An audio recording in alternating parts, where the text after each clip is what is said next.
Assalamualaikum warahmatullahi wabarakatuh.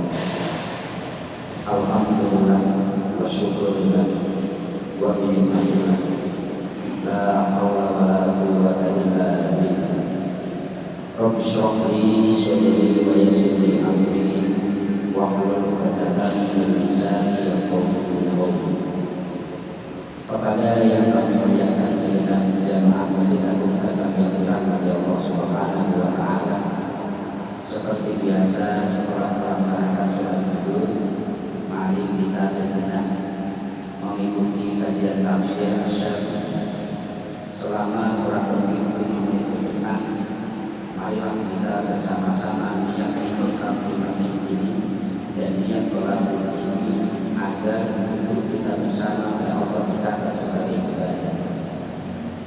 Adapun pembahasan kita kali ini kita sampai pada halaman 675 dalam pembahasan surat At-Taubah ayat 8. A'udzu billahi minan nari wa min syarril kufari wa min ghadhabil jabbar. Al-izzatu lillahi wa li rasulihi wa lil mu'minin. La takun fihi abadan. La masjidun ussisa 'ala taqwa min awwal yawmin ahaqqu an takuna fihi rijalun yuhibbuna an yatatahharu wallahu yuhibbul mutahhirin. Yang artinya, janganlah kamu sholat di dalam masjid itu selamanya. Sesungguhnya masjid yang didirikan atas dasar takwa, yakni Masjid Quba, sejak hari pertama adalah lebih patut kamu sholat di dalamnya. Di dalamnya ada orang-orang yang ingin membersihkan diri, dan Allah menyukai orang-orang yang bersih. Ayat ini di dalam tafsir Asy-Syafi'i karena lebih banyak membahas hukum, jadi tidak menampilkan asbabun nuzulnya. Tapi kalau kita kaji di dalam kitab-kitab tafsir yang lain, satu contoh tafsir Ibnu Katsir, ayat ini asbabun nuzulnya diterangkan sangat detail. Yakni dulu pada masa Nabi itu ada orang yang dia menjadi musuh Nabi yang bernama Abu Amir Ar-Rahim. Abu Amir itu dia orang yang sangat membenci Nabi. Sampai ketika di perang Uhud, Nabi Muhammad itu beliau jatuh pada lubang jebakan daripada buatan Abu Amir Ar-Rahim. Kemudian Abu Amir ini dia juga orang yang senantiasa ingin menghancurkan Nabi di Madinah. Maka dia meminta bantuan Raja Romawi Heraklius, atau kalau dalam bahasa Arabnya Hiroklan. Dia meminta bantuan pada Romawi untuk menyerang Madinah.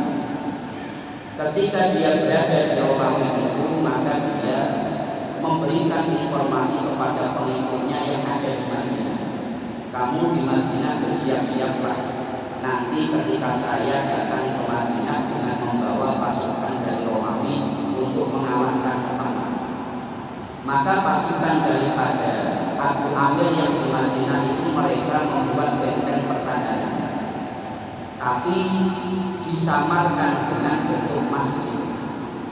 Mereka secara zahir membuat masjid, tapi aslinya tujuan utamanya nanti untuk menjadi tempat singgah pasukan Romawi untuk menghancurkan Nabi Muhammad.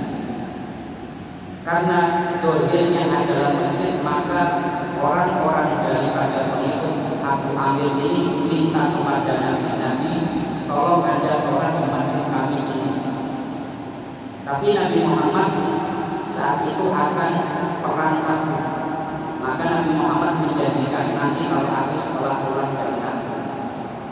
Dan ketika Nabi Muhammad pulang dari Tabuk, malaikat Jibril memberikan informasi, Muhammad, kamu jangan sholat di masjid itu, karena masjid itu adalah masjid yang dibangun untuk memberikan mudarat, memberikan perpecahan, dan menjadi mata-mata bagi orang Islam. Masjid itu didirikan untuk menghancurkan umat Islam. Akhirnya Allah menurunkan ayat ini, la takun fihi abad. Kamu jangan sekali-kali sholat di masjid itu, tapi kamu sholatlah di masjid yang dibangun atas dasar ketakwaan, yakni di Masjid Kuba. Karena masjid itu dibangun di dekat Masjid Kuba, tujuannya untuk mengalahkan Masjid Kuba. Makanya ayat ini di dalam tafsirannya disebutkan masjid masjid Kuba. Muhammad, kamu jangan sholat di masjid itu selama-lamanya, tapi kamu sholatlah di Masjid Kuba.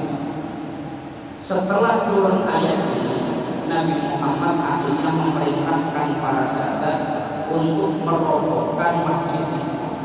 Masjid yang dibangun oleh pasukan Ibnu Abu Amir. Dan masjid itu kalau dalam sejarah disebut Masjid Biro atau masjid yang membawa mudor. Setelah masjid itu dihancurkan, Nabi Muhammad akhirnya dengan semua para sahabat sholat di Masjid Kuba. Makanya kalau dalam hadis itu Nabi menyebutkan orang yang sholat di Masjid Kuba sama seperti orang yang umroh. Dan ini merupakan ayat yang sangat luar biasa kalau kita kaji secara asbabun nuzul atau sejarah. Tapi dalam ayat ini juga menegaskan la masjidun ussisa 'ala taqwa min awwal yaumin ahaqqu an taquma fi. Sesungguhnya masjid yang mulai pertama didirikan berdasarkan ketakwaan, masjid itu lebih berhak untuk orang sholat di dalamnya.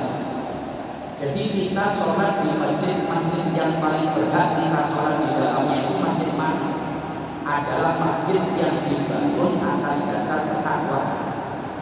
Oleh sebab itu ketika kita membangun masjid atau kita menjadi bagian daripada pengurus masjid atau bahkan kita menjadi orang yang ikut terlibat dalam masjid, hendaknya kualifikasi yang paling utama adalah ketakwaannya, bukan dari unsur yang lain, tapi dari ketakwaan. Karena dalam Al-Quran disebutkan masjid yang paling berhak untuk kita sholat di dalamnya adalah ussisa 'ala taqwa, masjid yang dibangun berdasarkan ketakwaan. Nah, ini mungkin menjadi kajian tafsir Imam Asy-Syafi'i pada kesempatan kali ini. Mari kita tutup dengan kita bersama-sama membaca surah Al-Fatihah.